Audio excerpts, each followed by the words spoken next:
રામ રામ, જય શ્રી કૃષ્ણ, જય માતાજી એન્ડ ગુડ મોર્નિંગ મિત્રો. તમારા માટે આ ચેનલમાં વારંવાર આપણે અવનવી ભરતીઓની વાત કરીએ છીએ. એમાં આજે એક સરસ મજાની ભરતીની વાત કરીએ છીએ. જે લોકો ડ્રાઈવરિંગ કરવા માગે છે, બરાબર છે, અથવા તો ઘણાને બાળપણથી શોખ પણ હોય છે કે આપણે જીવનમાં ચાલો ડ્રાઈવર બનવું છે, મોજથી ફરે રાખવું, સારી સારી ગાડીઓ હાંકવી, બરાબર. એવા લોકો માટે આજે હું વાત કરવા જઈ રહ્યો છું કે સરકારની અંદર ભરતી આવી છે ડ્રાઈવરની, બરાબર છે. તો આ ભરતીમાં શું માગેલું છે, શું સેલેરી છે, કેવા લોકો ફોર્મ ભરી શકે છે, ભાઈઓ બહેનો બંને ફોર્મ ભરી શકે છે, પ્રોસેસ જે છે ઓનલાઈન કરવાની, ઓફલાઈન, બધી વાત કરીએ. એક નાનકડી રિક્વેસ્ટ છે કે આવી જ માહિતીઓ આપના સુધી હું પહોંચાડતો રહું છું. એના માટે શક્ય હોય તો લાઈક કરજો અને ચેનલને સબસ્ક્રાઈબ કરો, જેથી કરીને તમારા સુધી આવી બધી જ માહિતીઓ જે છે અમે પહોંચાડતા રહીએ. ઓકે, તો વાત કરીએ કે આ જે ભરતી છે એના અંદર એક બેસ્ટ પાર્ટ એ છે કે ભાઈ સ્ટાર્ટિંગ 26,000 જેવી સેલરી છે. લગભગ અત્યારે આપણે બધામાં જોઈએ તો 19,500થી સ્ટાર્ટ થતું હોય છે. આના અંદર એક સારી વાત એ છે, બરાબર. હવે તમને ખ્યાલ હશે કે આપણા ગુજરાતની અંદર 2-3 વખત અગ્નિકાંડો થયા, બરાબર છે. જેમ કે સુરતની અંદર એક વખત અગ્નિકાંડ થયો. હાલ હમણાં નજીકના સમયની ઘટના યાદ કરીએ તો રાજકોટની અંદર, બરાબર, ગેમ ઝોનની અંદર આગ લાગી, અગ્નિકાંડ થયો.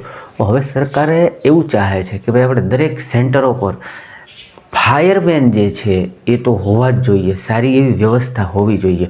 તો હાલ જે ભરતી છે એના અંદર એને મિક્સ કર્યું છે, બરાબર. ફાયરમેન અને ફાયરમેન એની સાથે ડ્રાઈવર, એટલે ફાયરમેન કમ ડ્રાઈવર વર્ગ 3ની ભરતી જે છે એવું આને નામ આપેલું છે. ઓકે, હવે આની એપ્લિકેશન તમે ક્યાં કરશો તો કે ભાઈ ઓનલાઈન એપ્લાય કરવાનું રહેશે. ઓનલાઈન એપ્લાય કરવા માટેની વેબસાઇટ કઈ છે તો કે ભાઈ આપણે ઓજસની અંદર સામાન્ય રીતે બધા જ ગવર્મેન્ટના ફોર્મ ભરતા હોઈએ છીએ, તો આ પણ આપણે ઓજસ વેબસાઇટની અંદર જ ફોર્મ ભરવાનું છે, બરાબર. એની ડેટ જે છે ને, એટલે કે ભાઈ પબ્લિશ તો 1 તારીખથી થઈ ગઈ છે, અથવા ફોર્મ ભરવાનું 1/9થી સ્ટાર્ટ થઈ ચૂક્યું છે. હજી આપણી પાસે 15/9, એટલે હજી આપણી પાસે 3-4 દિવસ છે કે આપણે ફોર્મ ભરી શકીએ છીએ, બરાબર છે.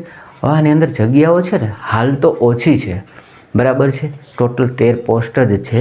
પણ હવે જે લોકો આ ટાઈપની જોબ કરવા માગતા હોય ને, બરાબર છે, અથવા તો ઇન ફ્યુચર વિચારતા હોય તો એ લોકોએ શું કરવું જોઈએ? આ લોકોએ એવું કીધું છે કે ભાઈ 12 પાસની સાથે એક ફાયરમેનનો કોર્સ છે 6 મહિનાનો, બરાબર. એ ના હોય તો ડ્રાઈવર કમ પંપ ઓપરેટરનો અભ્યાસ કરેલો હોવો જોઈએ. એટલે આ અથવા એના સિવાય આ બેમાંથી એક સર્ટિફિકેટ તમારી પાસે હોવું જોઈએ. અને ડ્રાઈવરની વાત કરી છે એટલે તમારી પાસે હેવી લાઇસન્સ તો ડ્રાઈવરનું હોવું જ જોઈશે, બરાબર. એટલે એ તો કમ્પલસરી હશે. તો આ ભરતી છે ને થોડીક આમ મિક્સઅપ કરી 2-3 વસ્તુ ભેગું કરીશું તો કે ફાયરમેન, બરાબર છે, બરાબર, ફાયરમેન કમ ડ્રાઈવર વર્ગ 3ની ભરતી. અને આમ રાખી બેઝ 12 પાસ. 12 પાસની સાથે ફાયરમેનનો ITIની અંદર 6 મહિનાનો કોર્સ કરાવે છે એ લોકો, બરાબર છે. એને આની અંદર તમારી પાસે હોવું જોઈશે.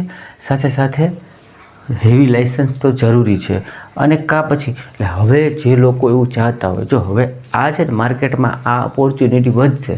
2-3 વખત આવા કાંડ થયા ને એટલે ફરજિયાતપણે આ ફાયરમેનને એવી બધી વ્યવસ્થાઓ જે છે ગવર્મેન્ટ કરવા માંડી છે. એટલે જો કોઈને એવું લાગતું હોય કે ભાઈ આપણાથી મોટી એક્ઝામમાં પાસ નથી થતી, ઓલું પેલું નથી થતું, બરાબર છે, તો આ ટાઈપનો એક કોર્સ કરી લેવો અને આ ટાઈપમાં જોડાઈ શકે છે. હવે આની અંદર મેલ ફિમેલ બધા ફોર્મ ભરી શકે છે, મહિલાઓ પણ ભરી શકે છે, વિધવાઓ પણ ભરી શકે છે. એવી આખી ડિટેલ છે. આ ફોર્મ કદાચ તમે ભરો તો એના પહેલાં તમે લોકોએ એક વખત ઓજસ વેબસાઇટ ઉપર આની સંપૂર્ણ ડિટેલને વાંચી લેવી, સમજી લેવી, જેથી કરીને કોઈ પણ મિસ્ટેક ના થાય. ઓકે, તો વિડીયો અહીંયા સુધી રાખીએ છીએ. મળીએ છીએ બીજા વિડીયો. ત્યાં સુધી આવજો.